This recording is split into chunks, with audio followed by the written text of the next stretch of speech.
Okay. Hey guys, it's Paul. So this is a short, spoiler-free review on the movie Killer Inc. So Killer Inc., which is also known as Parlour, is a 2014 horror movie directed by Devin Downes and Kenny Gage. So I went into this film pretty much blind. I knew it was about tattoos, but I didn't know anything else about it. So in Killer Inc., college friends Amy, Brock, Jesse, Kevin, Kelly and Stephanie are on vacation in Vilnius in Lithuania.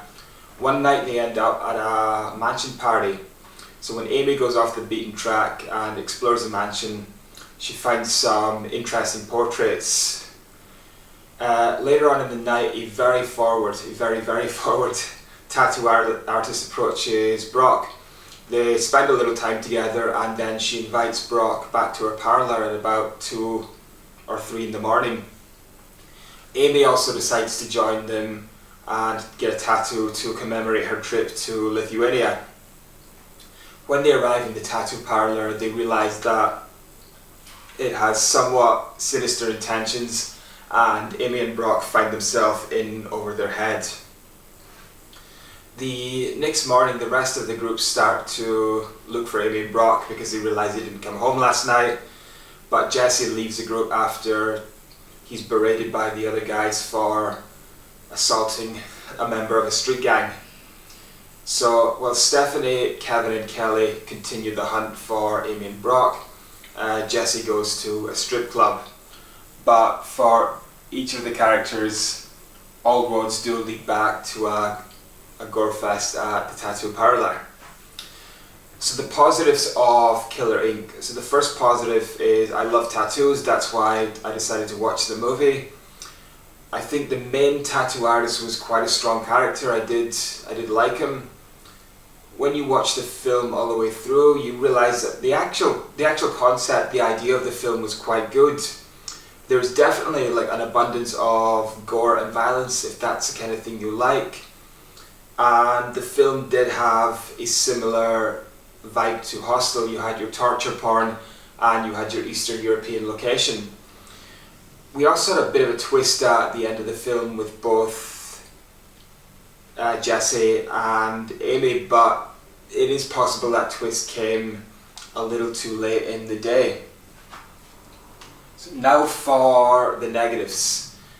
So this is not exclusive to Killer Inc., but you had some very bad acting and some very two-dimensional and unlikable characters. I didn't really care if they lived or if they died. We did learn briefly that Amy was considering going to medical school, but she was reluctant. Outside of that, we learned nothing about the characters. And despite the promising concept, the unlikable characters and the acting just took the gloss off the film. Now Killer Inc. also oversold sex and nudity. Now there's a place for sex and nudity in most genres, there definitely is in horror, but this film just oversold it too much and diluted it. The next negative, once again, is not exclusive to Killer Inc., but you had a stream of lousy decisions, stupid decisions. Like Amy decided to go to a tattoo parlour at 3 in the morning, Jesse assaulting somebody in a street gang. When you have enough problems as it is, what you don't want to do is upset the locals, as they learned later on. They didn't go to the police, they didn't go to the embassy, they didn't seek any help. So it's just some really dumb decisions. And you had a scene later where Jesse was at the strip club and the stripper who was with him decided to accompany him back to the tattoo parlour to have her downstairs pierced. That doesn't make sense. I don't think any stripper would accompany a random John to a tattoo parlour living at night to have her downstairs pierced. It just doesn't make any sense.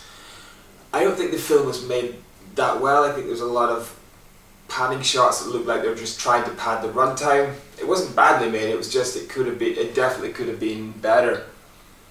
So to sum up the film, I love the idea of a horror film based on tattoos. The concept was quite interesting.